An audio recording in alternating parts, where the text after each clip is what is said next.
ভিডিওতে আমরা সপ্তম শ্রেণীর প্রথম পর্যায়ক্রমিক মূল্যায়নের ভূগোলে ৬ নম্বর স্কুলের প্রশ্নের উত্তরগুলো আলোচনা করব। একে দিয়েছে সঠিক উত্তরটি নির্বাচন করে লেখো। আয় যে কল্পিত রেখার চারিদিকে পৃথিবী আবর্তন করে তাকে বলে পৃথিবীর অক্ষ।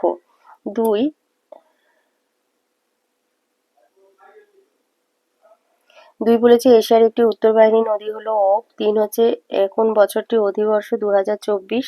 4 চীনের ধানের গোলা বলা হয় হুনান প্রদেশকে। 5 মধ্যরাত্রি সূর্যের দেশ নরওয়েকে বলে। 6 পৃথিবীর বৃহত্তম বনভূমি তৈগা। 7 বিষুবরেখার অপর নাম দেশান্তর রেখা। 8 প্রতিটি দ্রাঘিমা রেখার দৈর্ঘ্য সমান।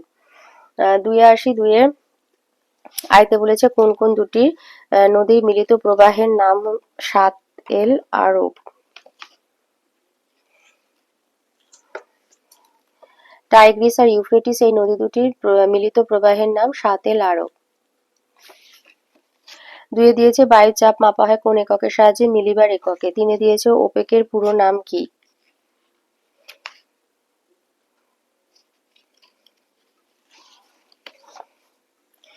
ওপেকের পুরো নাম organisation of petroleum exporting countries.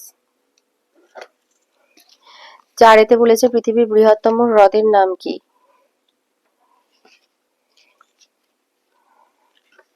পৃথিবীর বৃহত্তম হ্রদের নাম হচ্ছে কাস্পিয়ান সাগর। 5 দিয়েছে সুমেরুবৃত্তের মান কত? 66.5 উত্তর। 7 বলেছে আইএসটির পুরো নাম কি? এটা আছে বইয়ের 27 পাতা, তোমাদের ভূগোল বইয়ের 27 পাতায় আছে। এই যে ইন্ডিয়ান স্ট্যান্ডার্ড টাইম, আইএস আর এই টাইমে টি, তাহলে ইন্ডিয়ান স্ট্যান্ডার্ড টাইম। 3 আসি। 3 আইতে বলেছে রবিমার্ক বলতে কি বোঝো? এখান থেকে লিখবে যে হেলানো অক্ষের জন্য পৃথিবী কক্ষপথে এমনভাবে কাত হয়ে ঘোরে যে বছরের বিভিন্ন সময়ে পৃথিবীর বিষুবরেখা, কর্কট ক্রান্তি রেখা এবং মকর ক্রান্তি রেখায় সূর্যের লম্বরশ্মি পড়ে। ফলে আপাতভাবে মনে হয় যে সূর্য পৃথিবীর বিষুবরেখা থেকে উত্তরে কর্কট ক্রান্তি রেখা পর্যন্ত আর দক্ষিণে মকর ক্রান্তি রেখা পর্যন্ত চলাচল করে। এটাই সূর্যের বার্ষিক আপাতগতি বা রবি মার্ক, যেটাকে মানে রবি অর্থাৎ সূর্য, মার্ক মানে পথ। 2 বলেছে রেড বেসিন কাকে বলে?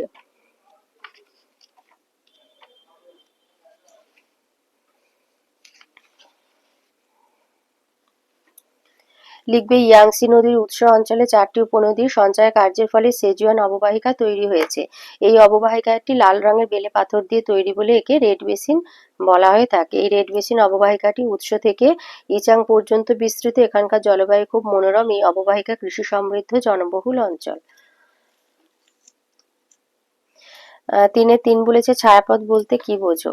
অসংখ্য নক্ষত্র সমাবেশে ছায়াপথ তৈরি হয়। গভীর রাতে নির্মল মেঘমুক্ত আকাশে ছায়াপথকে ক্ষীণপ্রভু স্বচ্ছ আলোক বলয়ের ন্যায় দেখায়। আমরা যে ছায়াপথে বাস করি তার নাম আকাশগঙ্গা ছায়াপথ। আকাশগঙ্গা ছায়াপথের ব্যাস প্রায় 1,00,000 আলোকবর্ষ। 4 আসি। 4 আয়তে বলেছে সমচাপ রেখা কাকে বলে? এর বৈশিষ্ট্য লেখো। লিখবে নির্দিষ্ট সময়ে একই পরিমাণ বায়ুচাপযুক্ত স্থানগুলিকে মানচিত্রে যে রেখা দ্বারা যুক্ত করা হয় তাকে সমচাপ রেখা বলে। বৈশিষ্ট্য 1 হচ্ছে সমচাপ রেখায় বায়ুচাপকে মিলিবার এককে দেখানো হয়। পৃথিবীতে বায়ুচাপ সাধারণত 980 মিলিবার থেকে 1050 মিলিবার দেখা গেছে। 2 নম্বর সমচাপ রেখায় সাধারণত বায়ুচাপের পরিমাণগুলো গড় সমুদ্রপৃষ্ঠের বায়ুচাপের হিসাবে দেখানো হয়। 3 সমচাপ রেখাগুলো পরস্পরকে স্পর্শ বা ছেদ করতে পারে না। 4 সমচাপ রেখাগুলো যেখানে পরস্পরের খুব কাছাকাছি চলে আসে সেই অঞ্চলে বায়ুচাপের পার্থক্য বেশি। 2 দিয়েছে কিহীন শিল্পাঞ্চল বলতে কি বোঝো? এটা আছে তোমাদের বইয়ে 96 পাতায়।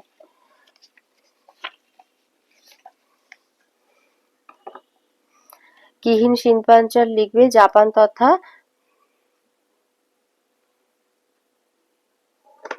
আচ্ছা, এটা আছে তোমার 3 নাম্বার। তো এটা এখান থেকেই লিখবে যে জাপানের প্রধান 4টি দ্বীপের বৃহত্তম দ্বীপ হচ্ছে হনশু। হনশুর পূর্বাংশে 7টি অঞ্চল নিয়ে কান্টো সমভূমি গঠিত হয়েছে। এগুলো হচ্ছে গানমা, তোচিগি, ইবারকি, সাইতামা, টোকিও, চিবা এবং কানাগাওয়া। এই সমভূমির জনবসতি অত্যন্ত ঘন। গোটা জাপানের 3 ভাগের 1 ভাগ লোক এই অঞ্চলে বসবাস করে। টোকিও উপসাগরকে কেন্দ্র করে এই সমভূমি বিস্তার লাভ করেছে। টোকিও উপসাগরের ধারে গড়ে উঠেছে বেশ কিছু বড় শহর যেমন টোকিও, ইয়োকাহামা, কাওয়াসাকি, চিবা। এই শহরগুলোর বৈশিষ্ট্য হলো সমুদ্র সান্নিধ্য। সমুদ্রের ধারে অবস্থিত হওয়া শহরগুলোর প্রত্যেকটিতে বন্দর আছে। বন্দরগুলো জাপান তথা পৃথিবীর অন্যান্য দেশের বন্দরের সঙ্গে যোগাযোগ রক্ষা করে। আমদানি রপ্তানি বাণিজ্যে বন্দরগুলো অত্যন্ত গুরুত্বপূর্ণ। এই বন্দরগুলোর উপর নির্ভর করে কান্টো সমভূমিতে গড়ে উঠেছে জাপানের শ্রেষ্ঠ শ্রেষ্ঠ শিল্প এলাকা কিহিন শিল্পাঞ্চল বা টোকিও ইয়োকাহামা শিল্পাঞ্চল। দুইতে বলেছে জলবিষুব কত তারিখে হয় আর এর সম্পর্কে যা জানো লেখো। লিখবে 21শে জুনের পর সূর্যের দক্ষিণায়ন শুরু হয়। সূর্যের লম্ব রশ্মি ক্রমশ বিষুবরেখার দিকে সরতে থাকে। 23শে সেপ্টেম্বর তারিখে কক্ষপথে পৃথিবী এমন একটা অবস্থানে আসে যে বিষুবরেখায় সূর্যের লম্ব রশ্মি পড়ে। ফলে উত্তর মেরু থেকে দক্ষিণ মেরু পর্যন্ত সর্বত্র দিনরাত সমান হয়। 21শে মার্চের মতো এই দিনটাও বিষুব। এই সময় অর্থাৎ সেপ্টেম্বর অক্টোবর মাসে আবহাওয়া ঠান্ডা গরমের মাঝামাঝি থাকে। উত্তর গোলার্ধে এই সময় শরৎকাল। এই কারণে 23শে সেপ্টেম্বরের বিষুবকে শরৎকালীন বিষুব বা জলবিষুব বলে। 5 আইতে বলেছে বায়ুচাপের তারতম্যের কারণগুলি ব্যাখ্যা করো। লিখবে পৃথিবীর বিভিন্ন স্থানে নানা কারণে বায়ুচাপের তারতম্য হয়। বায়ুচাপের এক হচ্ছে উষ্ণতার তারতম্য। বায়ু উত্তপ্ত হলে প্রসারিত ও হালকা হয়, ফলে উপরে উঠে যায়, অর্থাৎ বায়ুর উষ্ণতা বাড়লে বায়ুচাপ কমে।